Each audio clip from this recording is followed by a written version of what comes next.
So you had the science, I had the smart ass. We're quite the duo. Yes, we can handle this.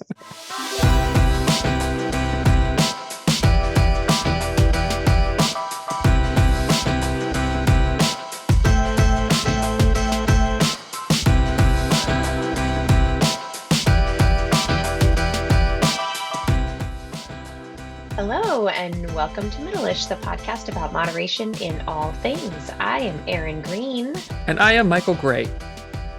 He is very excited today. I am so excited. I can't even contain myself.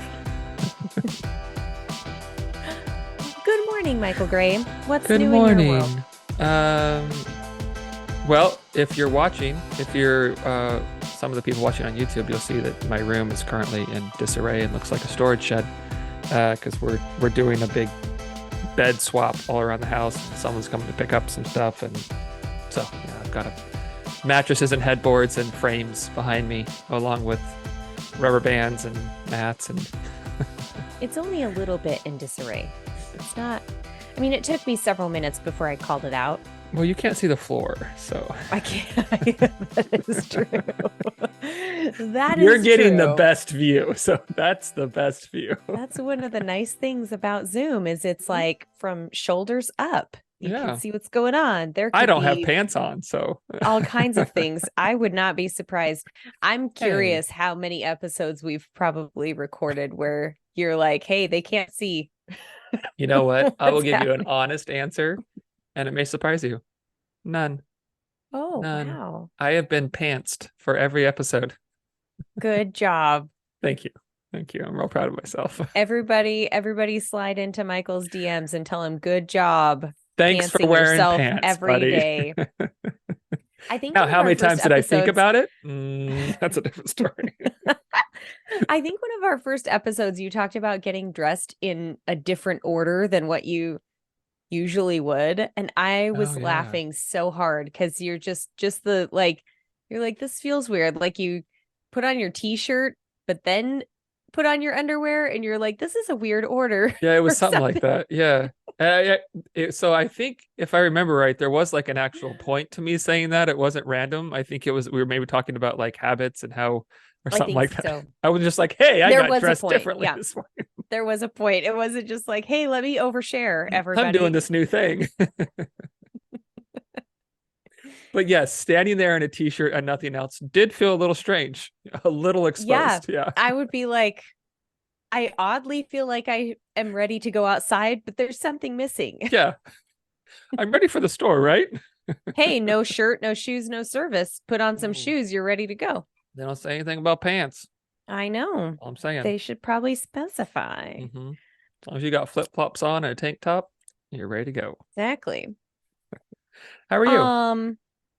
I'm well. You're well? That's good. I'm kind of sad summer is ending, but yeah, also kind of enjoying. We're getting some really pretty sunsets lately, and fall mountain biking is some of the best. So I'm excited about that. That's nice. Starting to break out fall? Like, yes. It is, right? It's a few days ago. This weekend. Monday? Oh, is it this weekend? Monday? Yeah, I think so. It's something. Yeah. Yep. I bet fall mountain biking in Idaho is gorgeous. It's great.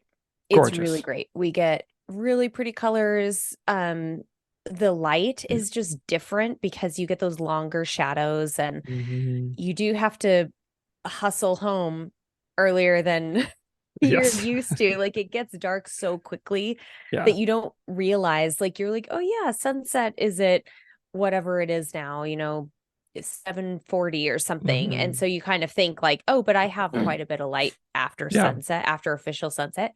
No, you don't. You're going to be hitting some PRs on the way home because you gotta go before you lose the light. Right. So it's it's cozy time. It's like I have a blanket on my lap right now because it's just a little chilly and a little chill in the air. Yep. Are you a pumpkin spice latte type person? Are you a pumpkin spicer? I'm a pumpkin spicer. pumpkin spice lattes are okay. Like I'll have one, but I don't Mhm. run out and get one as soon as they're available. I do like that flavor, the pumpkin spicy, like the cinnamon, ginger, Mhm. nutmeg kinds of flavors. In fact, I just got Trader Joe's pumpkin biscotti last week for this Ooh. meeting I went to, and that stuff is tasty. It Is doesn't it? taste like pumpkin. So those of you that are like have a pumpkin aversion, it tastes Anti-pumpkin. more like, yeah, it tastes more like spice cake flavors. So it's not Okay. very pumpkiny, but it has that very That's fall, spice. winter, deeper spice flavor. Mhm.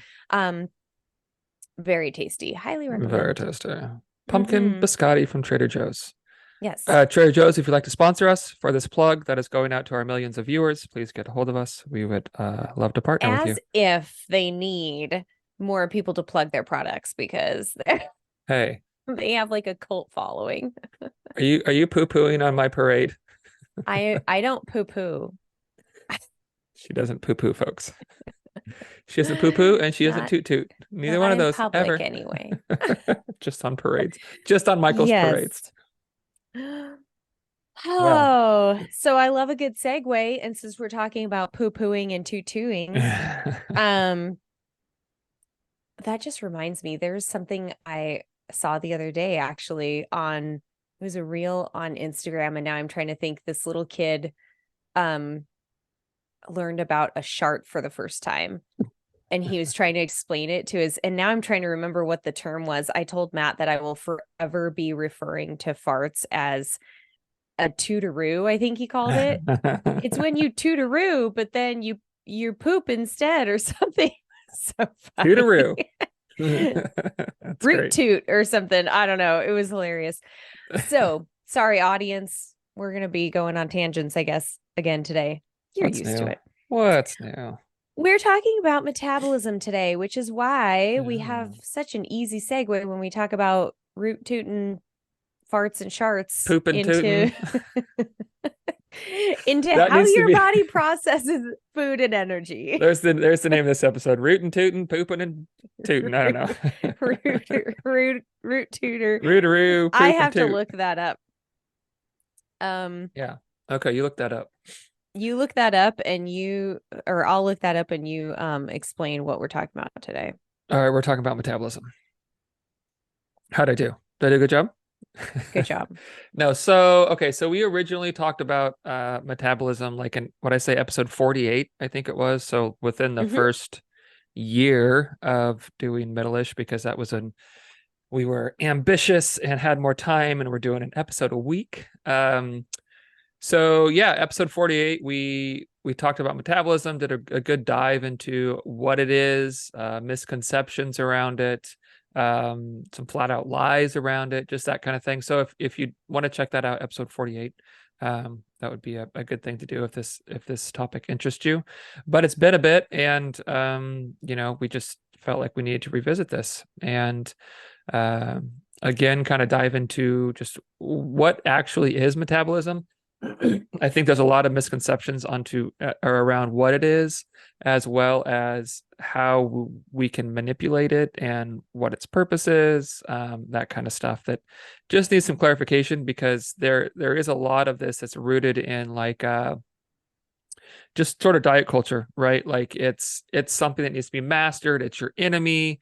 It's something that you need to have like running, hot all the time. And there's just a lot of Yeah. information out there that just it doesn't make sense with what metabolism is and how it works. And we believe here on Middleish that being accurate is important, because that gives us a strong base of knowledge to start from and make decisions from. And if we're trying to do that with inaccurate information, we're not gonna maybe do so well. So Yeah. yeah. And the lies out there persist. Mm-hmm. So Yep. we will continue to challenge those lies and try and set Mm-hmm. the record straight and help also provide a little perspective, because I think when people hear metabolism, there's automatically some kind of expectation, stigma, Yeah.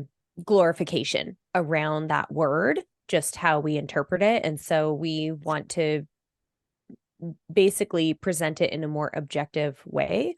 This is what it actually means. And then here are some ways that you can, learn about your own metabolism and even manipulate your metabolism. There are ways you can do that, but and it's maybe funny not how, what you think. yeah, and we'll get into this, but it's funny to me how like our metabolism is a very flexible thing. It's constantly changing, and there are ways to manipulate, like Aaron's saying, but like there's so little emphasis put like within the diet and fitness industries on ways you can actually manipulate it and how it's flexible and how it adapts versus ways that are promoted to manipulate it that really don't do anything. Yeah. It, Like cayenne pepper. yeah, like, oh, well, it's it's going to raise your metabolism. It's like, yeah, but like nothing. Like Yeah. not Like any amount that's going to make any kind of difference, and not like forever. It's I not like, know.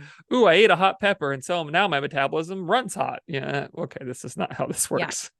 It's People like are a very sliver thin, very razor thin bit of truth that then it's the fitness industry. Like this is what they do, right? Like take a little tiny piece of truth and blow it up into a whole thing that's now marketable and packageable and sellable, and damn the actual facts. Yep. All right. So maybe let's just get Essentially. into metabolism and Do what it you do is. you want me to share the Oh, rooter yeah, yeah, toot yeah, yeah, yeah, yeah. real quick? Yeah, I Okay, let really me do. see. Okay, I found it. I was scrolling back. Okay, let me see if this will play. Um, I started. I started. Where's your shark? In my peanut. You sure? You know what a shark is?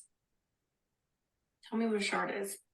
You think it's a rooter tube, but it's a rooter tube, but the rooter tube goes out and it splats. And it's isn't that so good? As we think Oh it's a my rooter gosh. toot. Oh, it is a rooter toot. It's a rooter When it tube, but comes it out, splats. it goes splat.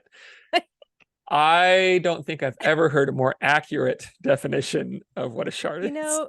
Kids can just simplify things in the They most magnificent really way. can. They Yep. really can. Yep. Anyway, In fact, rooter toot. my mean in the mundane is exactly that. It's a rooter toot that splats. no. Yeah. It's my shark. I was really grateful for it. No, it's just a moment where one of my daughters said something to me where it's just like, oh yeah, okay. Yeah. Thanks for bringing that universal truth in a very simplified way to my life right now, where I'm questioning everything as we're playing Barbies. But I'll get to that later. Yeah. That's so funny.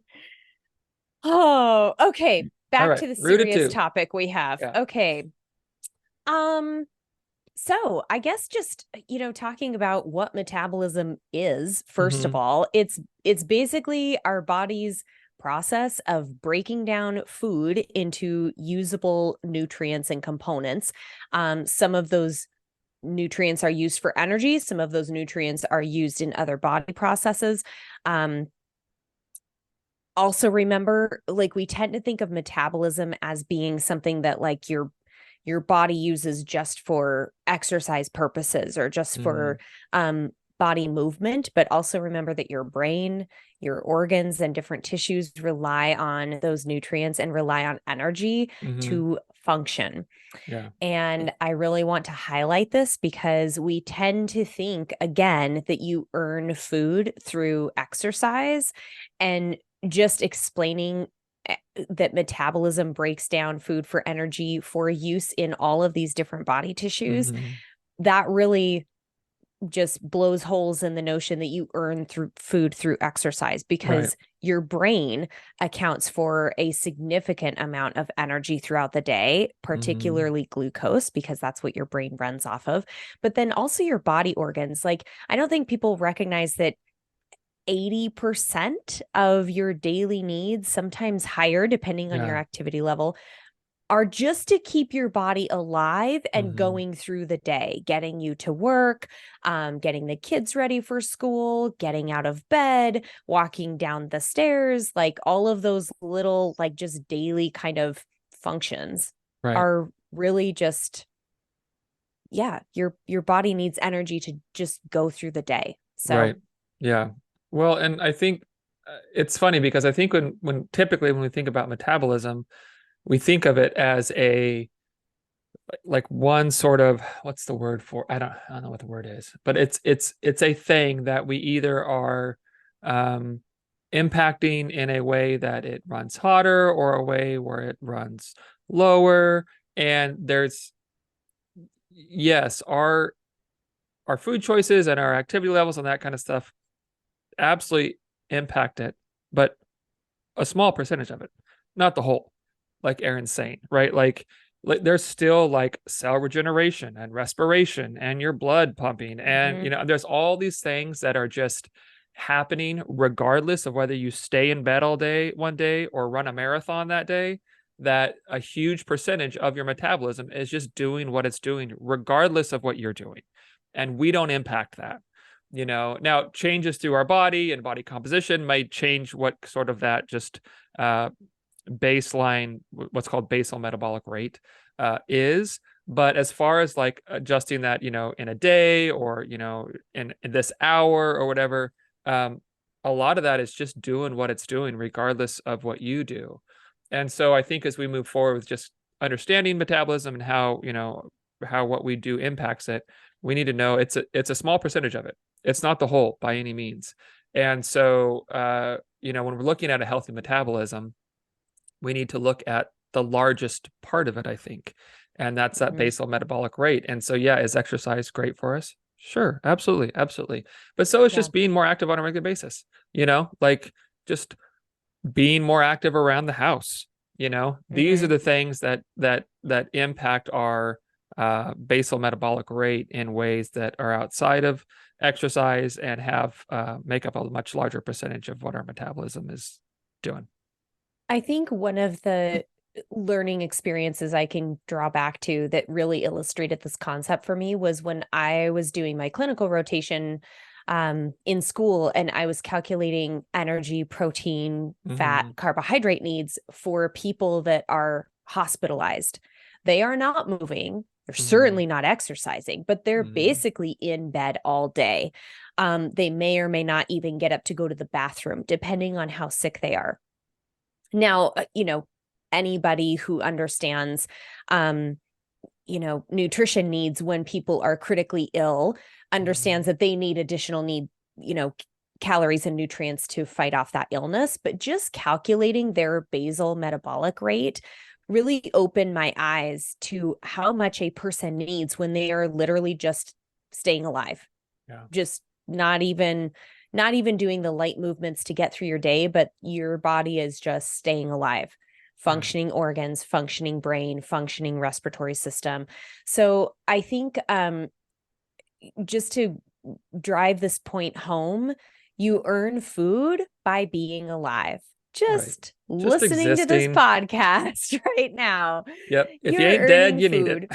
Yes. And so trying to really challenge that idea that like you need to exercise to earn a certain amount of food. And this is so prolific in diet culture that it's really hard to get people to understand that like you can really listen to what your body needs, and you can pay attention to those needs and eat when you're hungry, instead of what I hear a lot of people doing is trying to eat as little as possible to just shut up their hunger so they can get on to the next thing. And then they get scared or frustrated when they're hungry again an hour later, or when they go off the rails at 7 p.m. because they're so hungry they can't stand it anymore. And I'm like, well, that's your body saying it's not getting enough energy earlier in the day. And let's just like zoom out and recognize that all of those processes need energy throughout the day, and that your body needs to be nourished,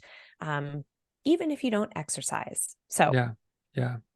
And that's a great point. You know, as soon as you started telling that story about like, you know, working in the hospital, it's like, oh man, I've never thought about this, but I bet that percentage is pretty high, you know, for people who are very inactive. And we think that,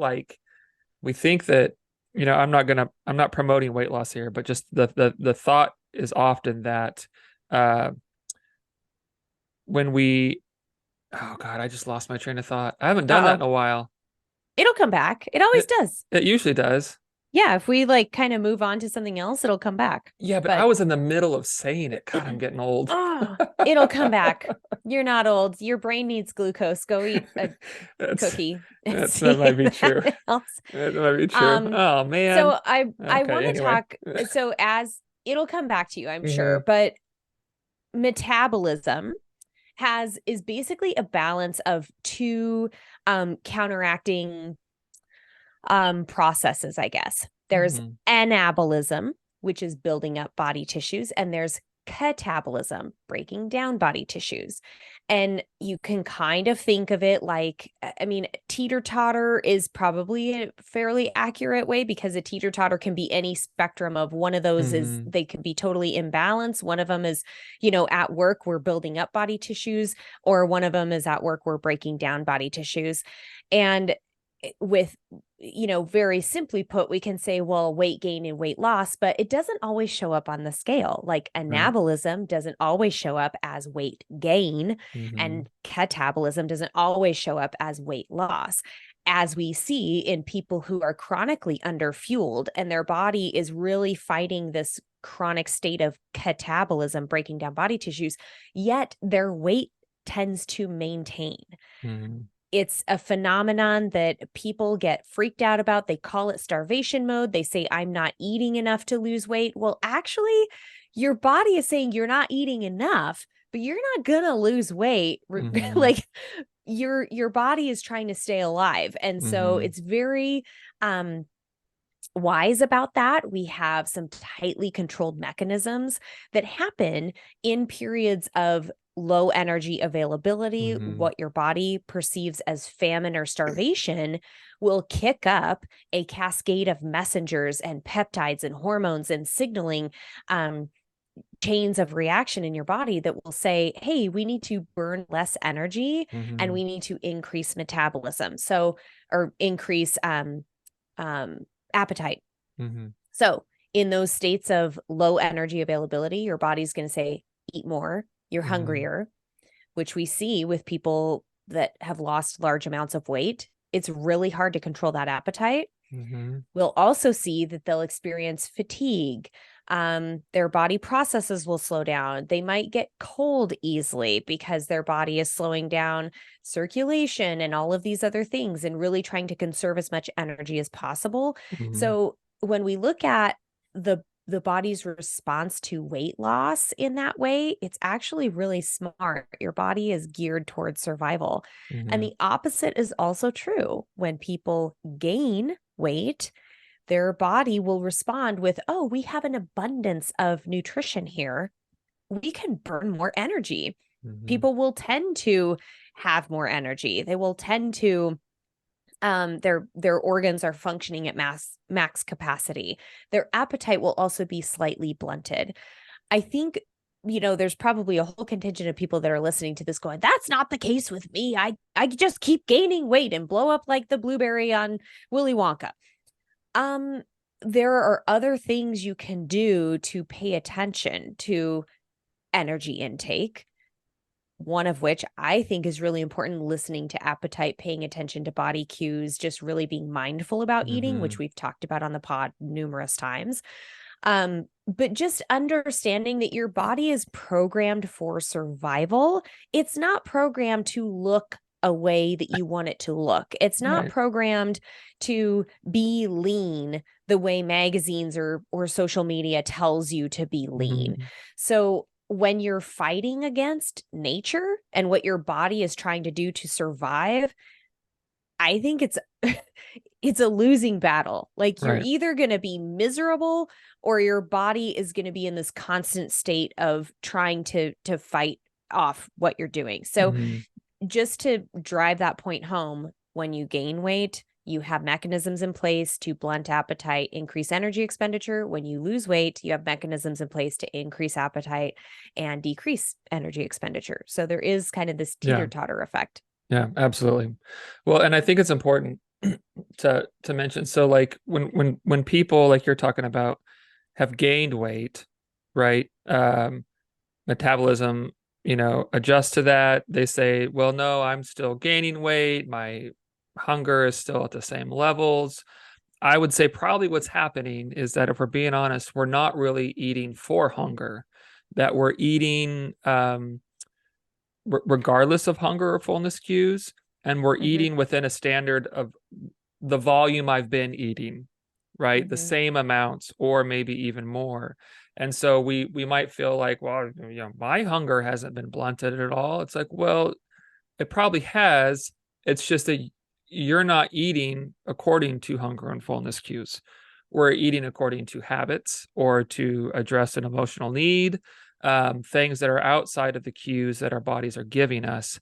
And so if you're in a situation where, like, I've gained weight, and I don't feel like my hunger has decreased at all, like there's been any changes, well, there's probably a good chance, outside of something medical or, things to do with medication or whatever, that you're eating more in line with, or you're more in tune to just sort of habits that you've been eating according to, and not hunger and fullness cues. So I also think it's important to say, a little bit shift of gear here, that I find it really interesting. So what you're saying, Aaron, so just to reiterate, as we lose weight, metabolism drops, right? Because there's not as much body to take care of. There's not as much tissue to support and all that kind of stuff. Moving takes less energy, all that kind of thing. But it's really interesting to me how much we see, like, influencers and proponents of diet culture will say things like, they will pitch, how do you keep your metabolism burning hot like a furnace all day long? But then at the same time, they also recommend and support and promote a way of eating that drastically drops your metabolism through rapid weight loss, right?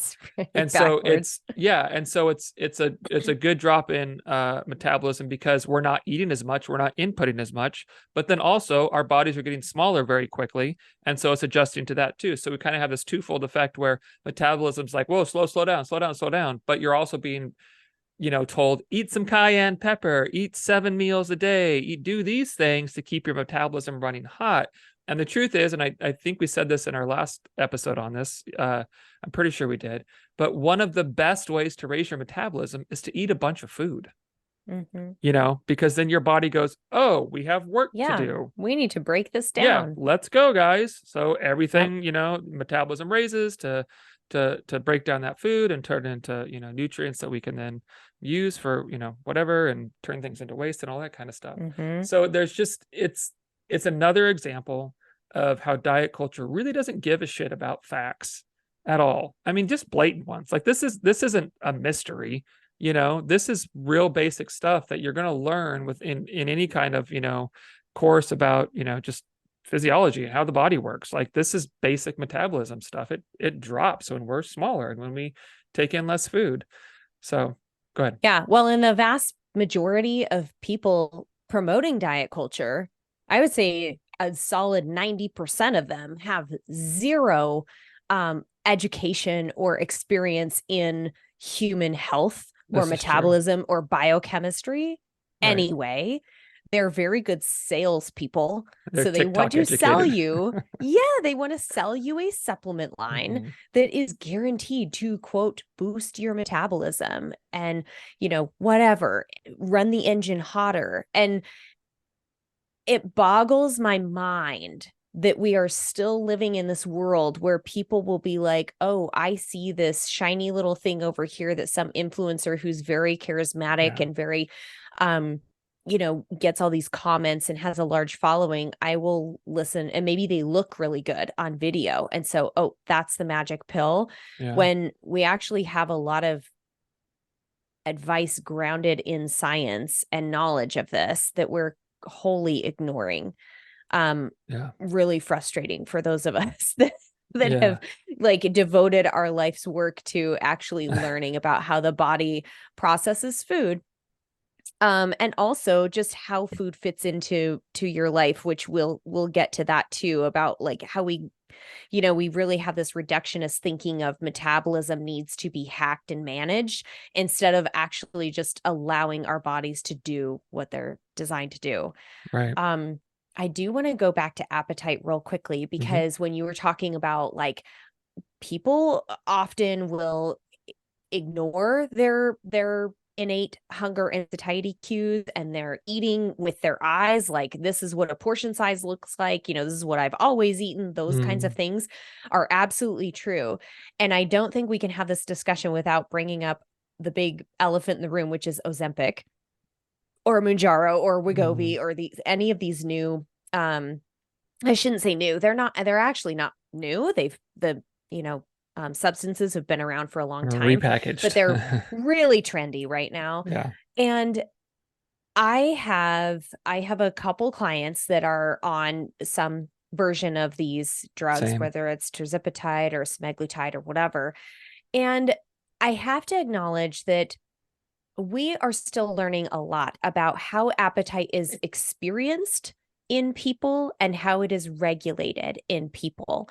So my experience of appetite, hunger cues, satiety cues, yes, we can kind of draw these broad strokes of, this is generally what hunger feels like for people. This is generally how quickly food leaves the stomach. This is generally how often people get hungry.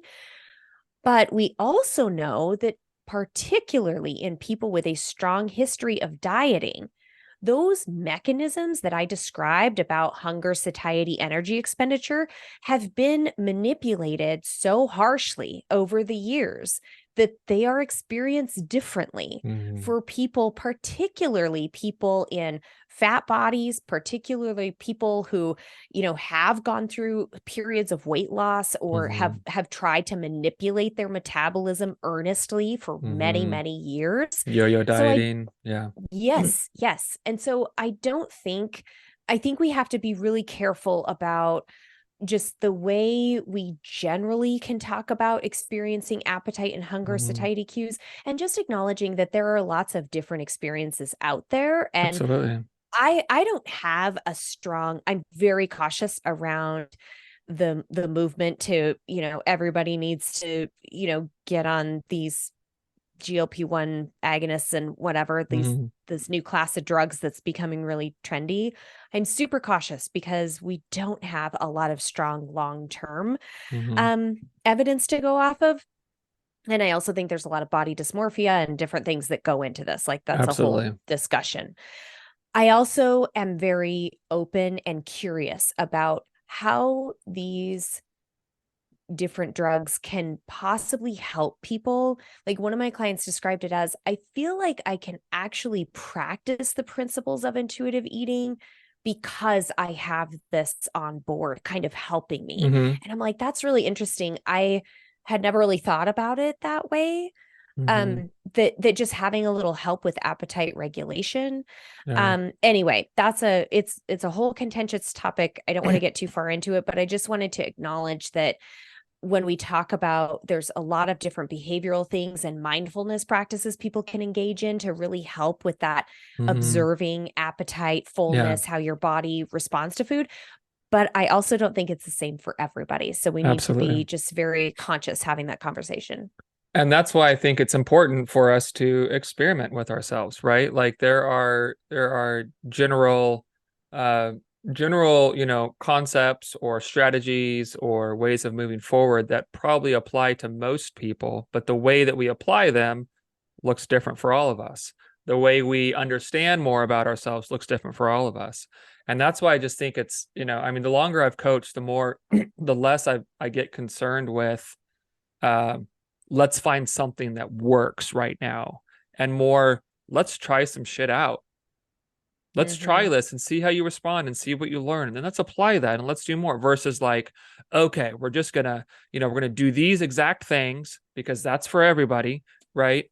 And more just like, what does this mean for you?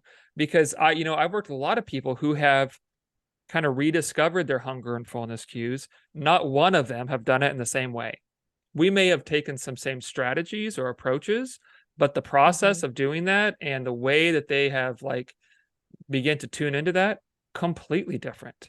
And so I'm glad you brought this up, because it just makes a really good point of, and we say this a lot, but just, big picture, like, if you want to be a healthier person long term, like truly want to be a healthier person and not just when I say healthy, I don't mean smaller.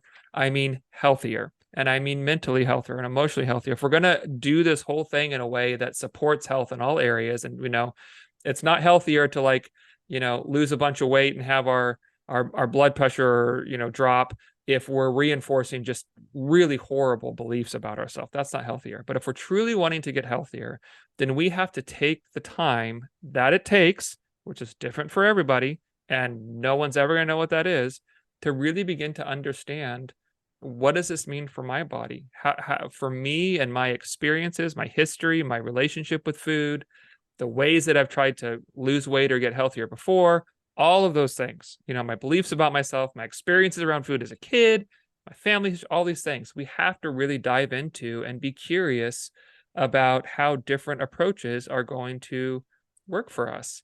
And all that being said, I too have a couple of clients that are on Ozempic, and I don't just innately have any issue with people being on that. What I have an issue with is when people get on that and that's the answer, right? Like, this is the answer. Yeah, you don't continue doing the other work right, of just right. being healthy. And yeah. Absolutely. Or even just any discovery or learning about ourselves. It's like, what am I learning? I take the pill, I lose weight. Okay, that's it. Great. Right. So when you're off it, you learned fucking nothing. Nothing. And you're in the exact same spot. You just are further down the road time-wise. If they get off it, that's one of my big concerns. True. Is like, True. where we may be permanently interfering with the body's mechanisms in a way that, and I don't mean to vilify this, but we have to be realistic about what are we expecting to get out of this journey into these drugs that affect metabolism and appetite and all those things, and just have these conversations. If anybody is listening to this and you are considering trying these drugs, please talk with your health provider that you have an established relationship with. Do some reading, some research, talk with other people who have already gone on these drugs, and just gather the information to make those decisions yourself. Yeah. And that's kind of my point, is like, if you're going to get on it, okay, how are you going to do this in a way that will continue to move forward into places where you are repairing your relationship with food and your body, where you are becoming more aware of the beliefs you hold that are harmful around your body and your health and exercise and food? And how do you lean into those places? How do we practice kindness and grace for ourselves? How do we build trust? Like, if we're going to do that, great, but you still have to do all the other stuff. You have to, right? So that can be a part of the process. That can be a tool that we use, but if it's the tool, it's not going to happen. It's not going to work out. And so I think that we can, I'm just a big believer that when I work with a client, I'm not interested in doing everything exceptionally well right from the start, because it doesn't work that way. Like, you gotta try stuff out. You gotta figure out what's going to work. You have to try things to know if they're going to work, but how do we use that tool in a way that doesn't work against us? Because I think that's often what happens with these kind of weight loss medications is, okay, I'm taking the medicine now and I don't have to worry about anything else. Nothing. And so all your eggs are literally in one basket, one pill bottle. And we aren't doing anything to address the reasons that we have found ourselves in an unhealthy place in the first place, right? Like, okay, if you need to lose weight for your health, great, lose weight, because that's for your health. But why have we let ourselves get to a place where we're not taking great care of our bodies in the first place? What are the beliefs that allow us to not take great care of ourselves, right? Why are we not like, hey, you know what? I'm worth this. I said worth this, not worthless. I said that, I was like, that could go both. I'm worthless. No, but like, how do we get to a place, regardless of what approaches we're taking, where we just build in beliefs that I am worth taking really good care of. I am worth, moving on a regular basis and getting good sleep and managing stress and eating fruits and vegetables and all these things. And no medication is ever going to do that, you know? Yeah. And if you get that foundational understanding of overall wellness and health and just really practicing self-care in all of those different realms, your metabolism will take care of itself. It will do its thing in a very nurturing and holistic kind of way. Yeah. I think where people get caught up is they expect all of those things to equal a certain body size or a certain glorified metabolism or calorie burn. And I think that is the wrong way of looking at it. Like, if we're going to live a life that is driven by the things that I can do, the people I can connect with, the experiences I get to have, how I can care for this body that is a vehicle to take me through this life. And yet we keep getting drawn back to, but I'm supposed to be biohacking the shit out of myself. And I'm supposed to be making sure that my metabolism is revved all the time. And I have to do HIIT 3 days a week because that's what keeps my metabolism high. Like, I think you're losing sight of all of those other like foundational things, you know, to keep you healthy. And again, we have acknowledged numerous times that Middleish looks different to everybody. Like, moderation is not the same on the same scale for all of us. What's moderate to me may not be moderate to another person, but I think it's really important to be honest with yourself as you're going through this, that like, you know, metabolism, weight, energy expenditure, all of these things, leanness, these are all just like extra pieces of information. It's not something that has to be managed or, you know, aspired to. Yeah. To try and manipulate this constantly. Yeah.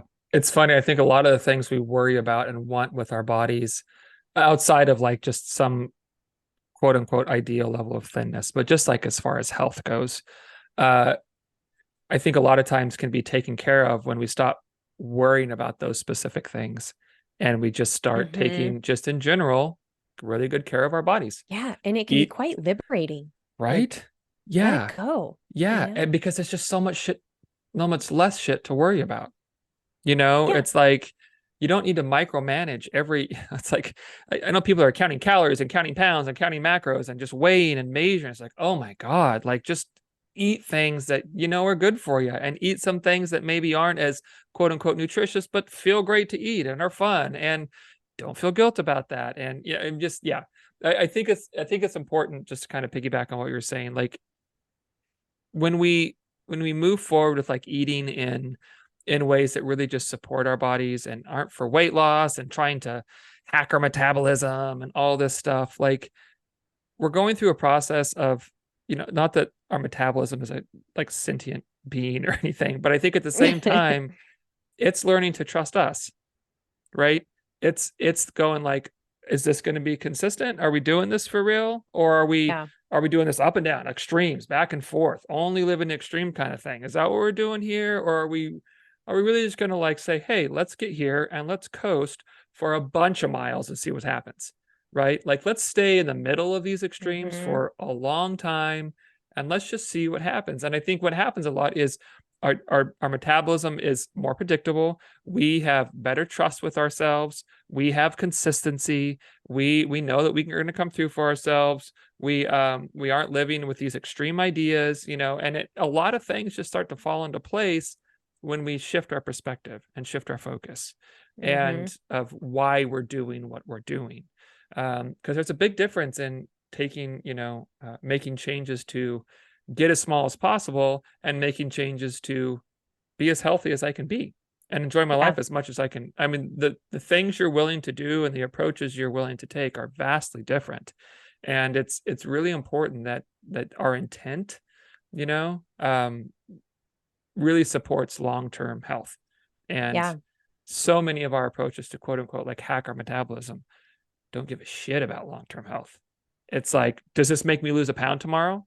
When I wake up in the morning, am I down a pound? Because then it's working. Then I'm doing a good thing. And that's all that matters. Yeah. And keep in mind that teeter-totter analogy that I talked about. Whenever you're teeter-tottering one way or another constantly. Like your body is, I liked how you said, like, our metabolism learns to trust us. I mean, your body learns to understand that, oh, food is coming. We are not in scarcity, or, we can put all systems go and work on all the hormonal production, body functions, make sure organs are functioning at full capacity and all of these different things. People often sleep better and experience less overall stress, psychological stress, when they are well fed also. So keeping that in mind, that teeter-totter, the more you try and teeter-totter from one side to another. And this also goes like into the fitness industry with like bodybuilding, like people that go through these wild cycles of putting on tons of mass and then they lean down because they want to do like a running or cycling race and they need less mass and then they go back up. Like we see very similar kinds of shifts in their metabolism and what their body experiences. And so I think this is just, again, a reminder that those extremes, like you have to decide if it's worth the trade-off, which could be this permanent shift in the way your body sees and accepts and stores nutrients. Which, by the way, your body, if you eat more than your body will use, then it will be stored. It will be stored in muscle and fat. Fat is the most efficient energy storage there is. Again, our bodies are really wise. And so it's going to be efficient. And so when you eat more than your body's going to use, you will store it. Regardless of how, like, people say like, oh, I'm eating too little to lose weight. That's kind of it's an inaccurate description of what's actually happening, because your body obviously has enough energy that it's not losing weight, but what it's trying to do is conserve. And so you're moving less subconsciously. You're moving, your organs are functioning at a lesser capacity. You might be shutting down certain hormones that your body might be producing. You're catabolizing muscle. And so your body is, again, trying to be efficient with how it uses this like very scarce amount of energy. Which, just to explain, I know we did this in our last episode, but the different components that go into calorie needs, we talked about basal metabolic rate. So that is just keeping you alive. That's your daily functioning, just existing. Yep. That's being like laying in bed, just breathing and digesting and heartbeat and brain function. Like that's it. Then there's exercise energy expenditure. So that's intentional exercise for the purpose of fitness and health. So that is going out for a walk or a run. That is rock climbing. That is hiking. That's whatever. Thermic effective food is, it actually takes energy for your body to digest food. We already established this, that your digestive system is requiring calories, whether you're exercising or not. But when you eat food, as Michael pointed out earlier, that's a good way to boost metabolism, because your body actually has to expend energy to extract the energy in that food. So there is a thermic effective food. And I just want to pause here and acknowledge that there are really no foods that have a significant 0 calorie foods. Zero calorie. Yeah. Like this net calorie deficit by eating celery or whatever it is. Like it's complete BS. It's bullshit. It's can I just rant away? Okay, because I was either gonna interject between this and the next one or at the end, but since you brought up, okay, so there are no 0 calorie foods. This is bullshit. Okay, and it's this idea that like there are some foods like celery, I've heard, or popcorn, where they're so like fibrous and dense, and it takes so much for the body to break them down that you actually use more energy than they give you, and so you are netting a negative, right? Which, first of all, okay, let's think about how many calories are in celery and popcorn. And so if we're netting a negative, like, okay, negative what? 2 calories? Yeah. Great. Did you put some cayenne pepper on there so you can burn an extra 1/4 calorie? I mean, like, okay, this makes no sense. It doesn't happen. Second of all, if we are so like obsessed with doing everything we can to lose weight that we are trying to like how would I say it? Like trick our bodies, like outsmart our bodies to starve. Like that's our plan. Like It's called biohacking. yeah, I'm gonna Michael. It's starve called my biohacking. body. It's science. I'm gonna Get with starve the my times. body, but it's gonna think I'm feeding it. And it's like, what the fuck are we doing? Come on. This doesn't make any sense. And if we are so focused on things like 0-calorie foods that even if they were a thing, even if this was legit, would make zero difference, like what are we doing? We are lost in the weeds, literally. I know judgment here, but also maybe a wake-up call. Like if this is what we're focusing on, do you think that you're not healthy because you're not eating enough 0-calorie foods? Do you think that's the problem? It's not, and it never will be. You know, we get so focused and obsessed on these little things that make no fucking difference at all. And we completely ignore things like, did you get a good night's sleep? Did you eat a vegetable? How are your relationships doing? Like, right? Do you have you talked to energy your get wife through your in 5 workday? days? Like, you know, like there's so many, like there are a million other things that matter, and this never will. Okay, I'm done. Yeah, that was a good rant. I 100% agree. Yeah, so thermic effective food, that is what that is. And then I have seen this referred to a couple different ways. NEPA is non-exercise physical activity, or NEAT, NEAT is non-exercise activity thermogenesis. Basically, your subconscious sorts of movements throughout the day and things that you do that require energy but is not intentional exercise. Things like fidgeting, things like the way you're sitting and engaging different muscles in your body to sit a certain way. Things like standing instead of sitting, just walking or shifting from leg to leg. If you're like standing there talking to somebody and you kind of shift your weight, these are all examples of these kind of just small movements that you do throughout the day. And all of us do them. I'm gesticulating with my hands as we go through this. Michael nods and he gets very like animated when he rants about Arsenio Hall. Yeah. Need to burn some calories. Those movements also contribute to energy expenditure. So we have these things we can't control, like basal metabolic rate and thermic effective food. And then we have things that we can control, like exercise, energy expenditure, and this, NEPA or NEAT, this non-exercise activity. So just so you know what goes into energy expenditure and metabolism in general, I think this is a helpful conversation to have with people when we're talking, because a lot of people want to understand how does weight loss and weight gain work? Like that's one of the most common questions I get. And so we start with just this very basic discussion about metabolic function. And I'm keeping it simple intentionally. I know that there's a ton to go into with, the biochemistry of eating different macronutrients. And there's all of this research on manipulating diet and all these different things. Basically saying that these are the components that go into energy requirements for your body, like calorie needs. And at its very basic level, and our friend Dr. Nadolsky talks about this all the time, weight gain happens when you're consuming more energy than your body is expending. Weight loss happens when you're consuming less energy than your body is expending. So again, that anabolism, catabolism, teeter-totter. And neither one of those are inherently good or bad. Thank you. Let's talk about that. Yeah, like that's just the body doing what you're maybe not realizing but telling it to do.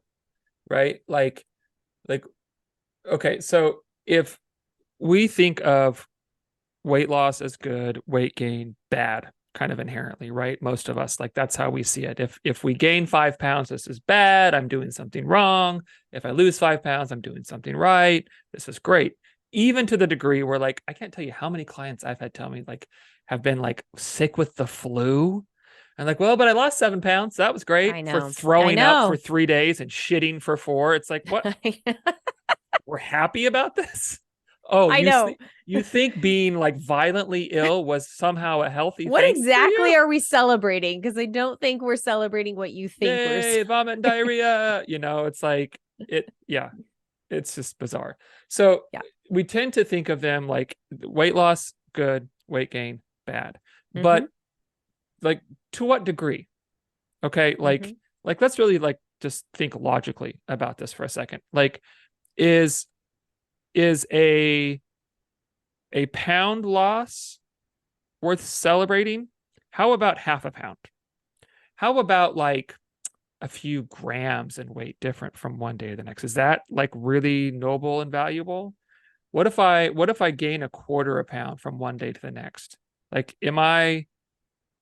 should I be disappointed with myself, right? Or if my body weight changes a few, like we act like they're just one thing or the other. And the reality is these fluctuations are normal and supposed to happen. Okay. So if you're like, yeah, I stepped on the scale, I weigh 160 pounds. Well, you weighed 160 pounds at that exact moment, right? An hour later, you don't weigh the same. And 5 hours later, you don't weigh the same. I mean, you're going to be within the neighborhood, but not exact. And so, like, at what degree of fluctuation do we decide whether or not we're happy with ourselves or upset with ourselves? Right? Like, what's the point where, okay, now this impacts my mood, or now this impacts my sense of how well I'm taking care of myself?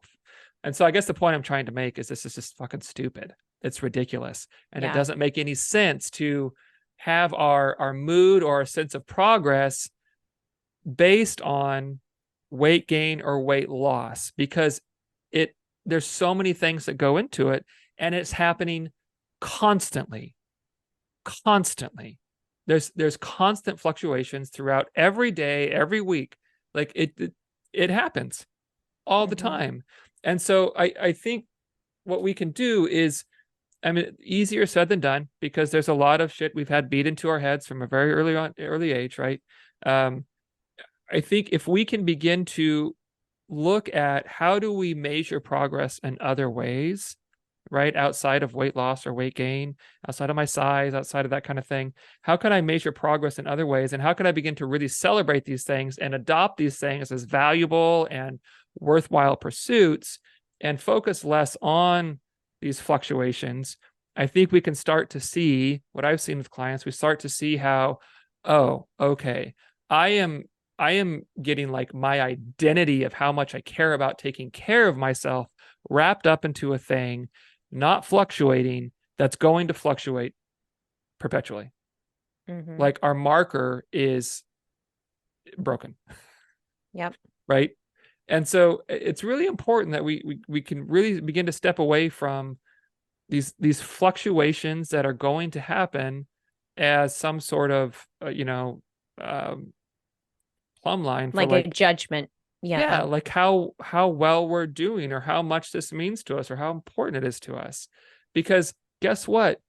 Even if you're trying to lose weight for health reasons, legitimate health reasons, you're going to wake up some days and you're going to weigh heavier than the day before. And this doesn't mean anything. It means that at this exact moment you weigh a little bit heavier, but in the middle of the night you may have been less. You know what I mean? Like, we're taking these tiny, like, millisecond snapshots and judging our entire day on it. You know what I mean? Yep. And it really takes your focus away from the most important aspects of health and actually engaging in those. And I also, I just had a thought about metabolic health. We hear about that a lot. And it has to do with all of those, mechanisms. I kind of glazed over. I didn't go into all of the descriptions of the hormones and peptides and the way the messengers work on our brain and on our cells and on our organs. But generally speaking, metabolic health is addressing the way your body breaks down food into nutrients and the way your body uses those nutrients, and the way it then speaks to appetite regulators.